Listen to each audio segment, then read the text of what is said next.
家具都是意大利原装进口的，集合了几位著名设计师的设计，款式非常经典，做工也很考究。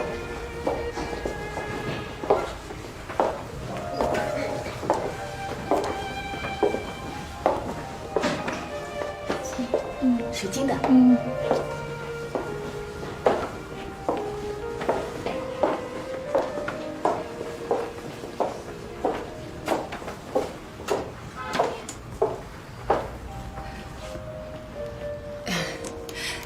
你不用老跟着我们，有需要的时候我们自然会叫你哈。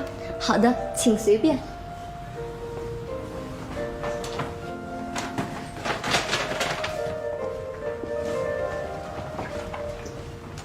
哦呦，真是够气派啊！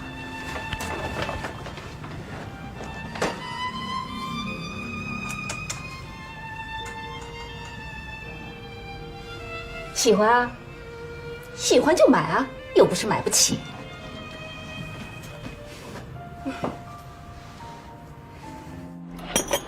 我不买，我就是买得起，也不能坐那冤大头啊！一张桌子就好几万，还不是红木的，还不带椅子，那一套配齐了得多少钱呢？这钱又不是天上下毛毛雨下来的。再说了，就我们家那房子，哪配得上这张桌子啊？估计连楼道都上不去，这种宽度。傻吧你！像这样的桌子哪有平台进屋的呀？人都竖着上。就我们家那老公房，横上竖上，估计都上不去。唉，先置房再说吧。这样的桌子，怎么的也得进个200平米的豪宅吧？嗯，要我说你这种人啊，看也是白看，过眼瘾。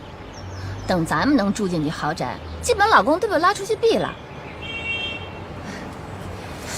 哎呀，你说，人人都想结婚，都怕当大龄女青年，结了婚又如何？想当年，我也是响当当的时髦姑娘啊，吃喝玩乐身先士卒，我头上戴的，身上穿的，我哪样也不比别人落后啊。我怎么一成了老婆，就一日千里江河日下了呢？啊？你说我也工作，我也挣钱，我怎么就过得不如从前了呢？我吃舍不得吃，穿舍不得穿。我在家呢，就是打扫碗底剩菜。我生把我1尺8的小腰，我吃成2尺6啊！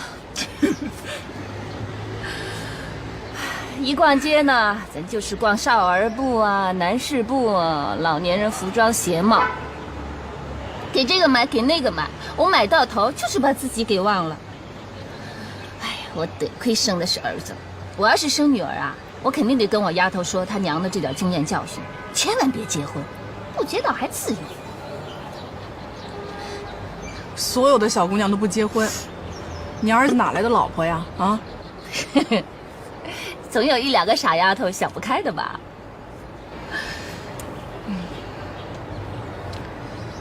我女儿啊，我以后要跟她说，千万不要在自己青春年少、花样灿烂的时候找对象。她这是在拿自己最美好的时光陪伴一个毛头小伙度过自己最暗淡的一生。那她找谁啊？找个功成名就的，摘个现成的玉米。他妈妈的教训就告诉他，自己辛苦了几十年，努力栽培的西瓜，也许一夜间就给偷走了。到头来，自己人老珠黄，唯有空叹息。啊？他们又……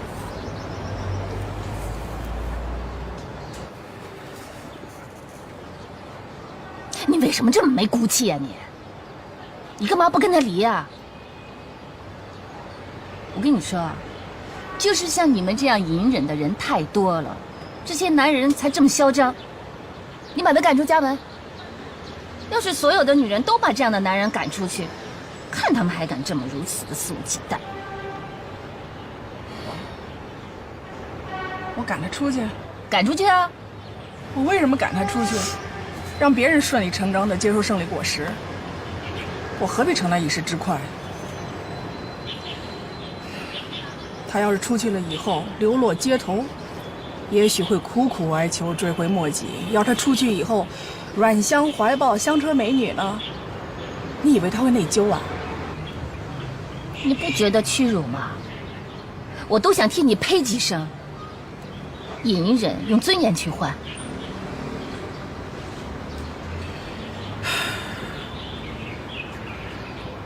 就把它当做养老院吧，还能蹦跶几年？到老了，不就是个伴儿吗？你让我现在尊严吗？你让我现在就开始单挑啊？我去找谁？找个半路夫妻，比我大10岁20的，我一过去就先伺候人家，还不到我老幼寡丹。我也想尊严，可我认真核算过成本，我觉着隐忍更符合现代经济学。你以为所有女人都这样宽容大度、自愈能力强啊？大家都是心底算盘打过的。这种事情的发生，只有让我们更加不相信男人，更加不想离婚。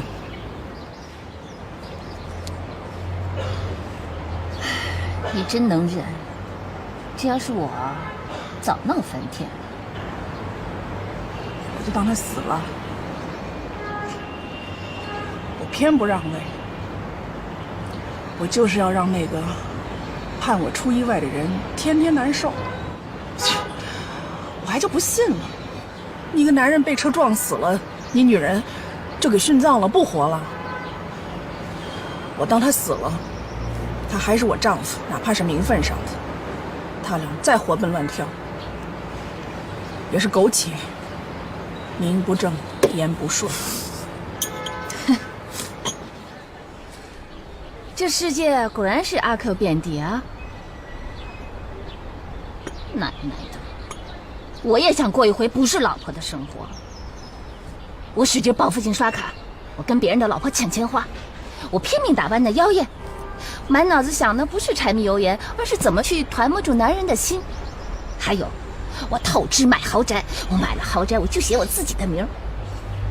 我买名牌，我专买不打折的名牌。上美容院，我天天美。